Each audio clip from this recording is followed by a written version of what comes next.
So if I need to boil water, I'll use this. And in 1 minute, it'll boil that much water. And then pour it in here and pour it in this for the shower to warm it up. Pressurize it. And you can have a stream. Hey everyone, welcome back to my next video. We're here with Mike and his nice Suburban, and you have met Mike before. Yes, you have. So we've done an interview before, and what were you in then? Then I was in a 1989 Dodge B250. And you're now in this nice Suburban, and what happened there? So I got the van. I was feeling wonderful about it. I bought it with a conversion that was already done by the other owner. And what was good for the previous owner wasn't good for me. And then I started realizing the capabilities of it were severely limited for the type of nomadic life that I do as a traveling photographer. I need a vehicle that's a bit more rugged than a van. So we ripped out the entire build. So I paid premium price for a van that already had a build in it, just to ultimately rip it all out. So I wasted a lot of money. I found that there's some things you just don't need. Even with this vehicle, even with my Suburban, just last week, I got rid of some things that just won't work for me. May work for others, but not necessarily for me. So basically, you just downsized to simplify. True, that is true. The minimum, even though I am a minimalist, I was noticing that I was starting to collect a lot more stuff because I thought, not necessarily because I wanted to collect more stuff, but I thought that maybe it'd be good to have it for my own comfortability and survival, just to come to find out that I really did not need it after all. Yeah, I've been a big fan of the Suburban for a long time. It's one of the great vehicles ever made, you know, and they've been making them for like 50 years. Right. One of the oldest vehicles that has ever been made. So yeah, I'm a big fan. And so and you chose it, is it 4-wheel drive? It is, but it's, I have the abilities of going into, so it's not a push button. I actually have a gear.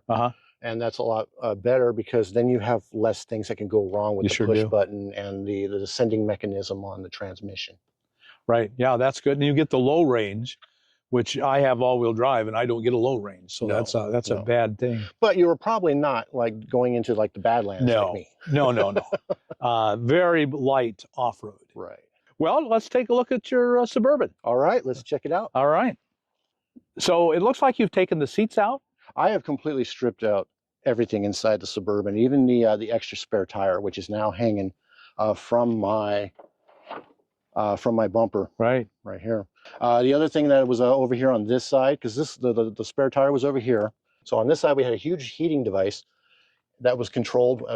The original controls were right there between those two vents, and it would provide the AC and the heat over here. Well, that thing, when I got rid of it, basically it was the same size of what I've got right now, but now I actually have compartments that I can actually put stuff in.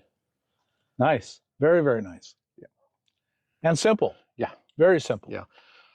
Now, I didn't do the build. I planned it. A friend of mine, his name is Redneck Terry. He does go by that. And he had the wood shop, and he had the materials and the tools to do it. So I came up with a plan, and him and I together built this, made the dream happen. And like with any vehicle that you have when you're on the road as a nomad, things are a work of progress. So we've got these panels off, and in the future, I'm going to be making this into another compartment area where I can put like my box tools, my socket set and my wrench set right up inside here. One of the things that was a big issue when you're out, especially in the areas where I go to, is water. Well, everybody knows about the jerry can. Everybody knows about the thing, but it's on my door. So this is a battery tray that he had welded to my door. And then another friend of ours suggested belts. Well, what a great idea that is. That's what we got there. You can go to any thrift store in the world and buy them for $1. Exactly, $1. This here is my cooking area. Right. Now, a week ago, it was bolted down. So it was in an L shape. And then I decided, well, all my food storage is right over here. So how am I going to get to it? Because I wanted access to the kitchen, both in the inside and out. Right. But when I'm out, you know, unless I've already pre-pulled it out. So of course I just unbolted it, and Terry will probably get mad at me. And now, oh yeah, I can move it. yeah, yeah. So, nice. Or I can pull it out and I can have a nice little card table. Yeah. You know, you can pull the whole thing out and cook out here. Yeah, yeah. And then I have access to some of my dry food storage, my canned foods, and all my utensils and kitchenware. Yeah, no, that's great, and that is a lot of really good storage. Yeah, and I still have room to grow. Compartments in real estate is key. So now you got I have a compartment here for all my my kitchen utensils. Right. Good, good, good. Every inch is precious. Oh yes. So one of the other things that I did is I just got rid of my refrigerator. Well, you did. I did. Decided you Power didn't. consumption. Yeah, that's high. So basically, I have a 1200 watt power supply, and every night, even with the sun and everything else, 25% of my power would be gone by morning. Now, that doesn't seem like much in the scheme of things, well, like in the middle of summer, but when we had a few days ago, when we had that overcast, yeah, I mean, I was getting down to 35% on my battery power, and I don't have anything else plugged in. So I knew that the efficiency of the refrigerator wasn't something that would work for me with only having 200 watts of solar. right. I'm not the greatest cook at all. So basically, I got just basically one of these igloo coolers with my sandwich meat and fixings and all that. Right, right, right. So just very simple. Right. This is my home right here. And I did the interior in burlap. Burlap, I have found, like all material, will absorb moisture. The fabric is not a tight weave. Very loose. It will allow for distribution of condensation, and that's why I chose this. So it is 100% insulated in here. I have my OUPES 1200 power supply, 100% charged. I only used like 10% last night, charging my cell phone. And a few other items. So getting rid of that refrigerator has helped me a lot. So now I can actually get on my computer and power it and not have to worry about, you know, switching between this power to the power of the vehicle itself. Basically, you see over here, I've got a few of my devices and everything else. I've got my foot locker here. I of course have to, when I move, I have to take my guitar off. Right. And put it on the bed and everything else. So I've got my bed, and underneath is, of course, you know, you see on the floor here, I got storage for my shoes. Right. In between is a storage space as well. Everybody's all like, oh, secret cubby, secret cubby. No, there is no secrets cubbies. Though it can't be seen from the other side, this whole bed has storage. Real estate is a priority when it comes to being in a vehicle. So being able to fold up your clothes really tight is a good thing. Yeah. Because the clothing takes so much room, and so I do what they call a Ranger roll on all my clothing, including the jeans. Basically, they're all balled up into small little rolls, basically. And I have over 3 weeks worth of clothing right here. Oh, and that's the other thing, is that my windows, you know, they're tinted in the front, and my windows are completely isolated from me back here. Mm-hmm. When it comes to staying warm, these Suburbans are really versatile in heat retention because they don't have the space of a van, but you can heat them up a lot easier and a lot quicker. So one of the tricks is I have a heating pad underneath this bed, and I just plug it in. Now, I don't like to have anything running like propane-wise or that burns fuel inside my vehicle or rig overnight. I will if I'm awake. I do have just one of those off the market vent systems with a fan.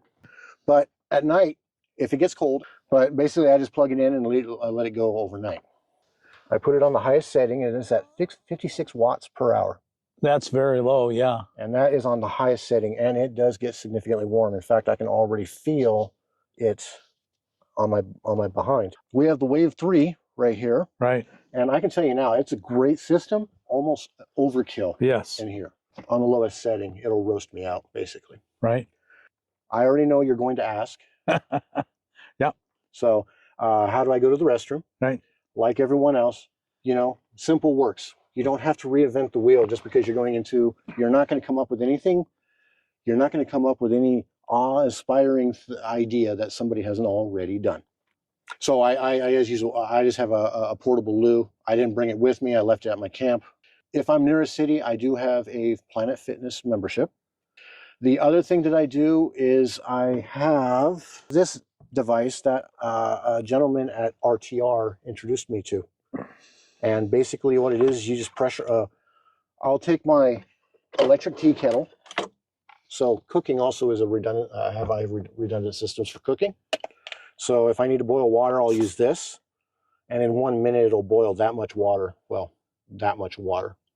And then pour it in here and pour it in this for the shower to warm it up. Pressurize it.